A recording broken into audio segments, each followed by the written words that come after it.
Hi there. Thank you for joining in. If it's your first time here, it's good to have you and welcome on board.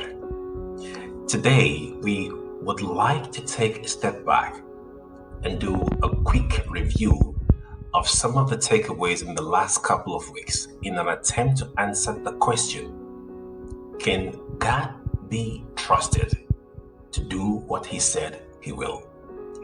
Let's find out. You will recall that in Q4 of episode 4, we came to a conclusion that at the end of our world's history, marked by the second coming of Jesus, there will be 4 categories of people: the righteous living, the righteous dead, the wicked living, and the wicked dead.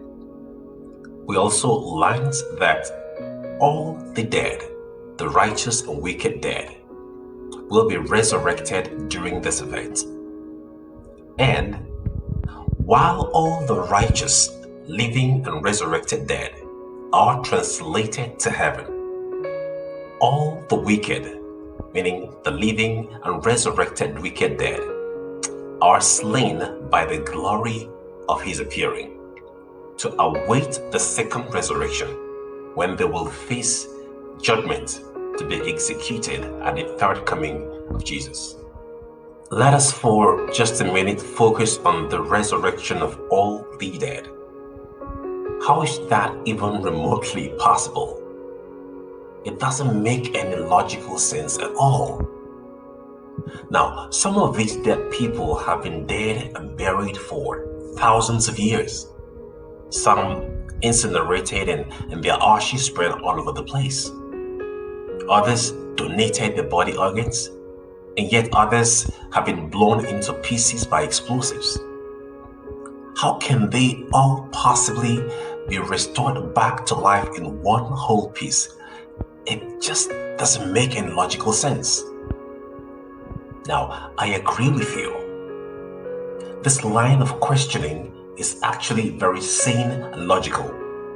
But shall we just take a step back and reconsider some of the takeaways in Q3 of episode 8, when we explored the component parts of faith being belief plus trust? Let's do this. If I told you I could walk on a rope for miles over a shark-infested water, chances are you'll most likely think I'm gone cuckoo, right? But then you watch me do it. Now you believe I can. Why? Well, because now you have evidence that I can. Okay, let's step it up. Now, if I told you I could actually carry someone and repeat same task twice as fast as the first time, you will most likely not believe me, at least not completely, and that's fine. But then you watch me do exact same thing I said I will do. Again, now you believe I can do what I said I will, not because you like my face that much, well, maybe that too, but because now I have given you evidence that I can do what I said I will.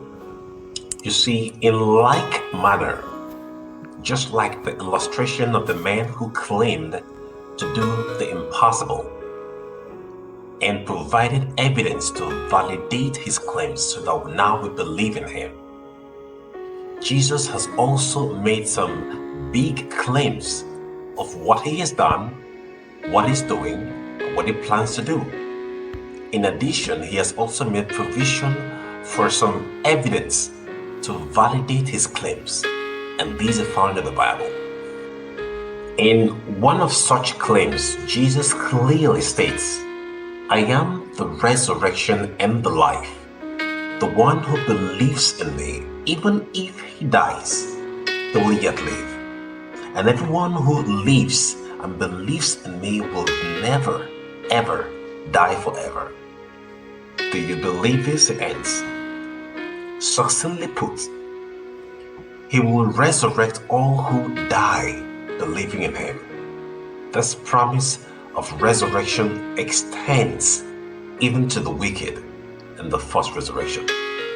With respect to the issue of resurrection of the dead, the Bible lists us a range of evidences, from the resurrection of Moses to the resurrection of two young persons, one in Zarephath, the other in Shunem, to the resurrection of an only son of a widow in Nain, to the resurrection of Jairus' daughter, and then to the resurrection of Lazarus.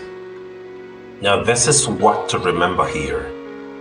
Death is inevitable. It is either Jesus comes first or a man dies. Now, thankfully, death is not the end of the story. There is yet hope of life beyond the grave. 2. It does not really matter how the dead are buried, in whole or in bits and pieces. Point is, if God could create life out of nothing, He sure is able to do it again, or better still, to restore to life out of something. Question is, do you believe Him enough to trust Him with your life? Next Sabbath, we will be addressing the August visitor. I remain your Sabasco Dodo, and I'll see you next Sabbath. Happy Sabbath.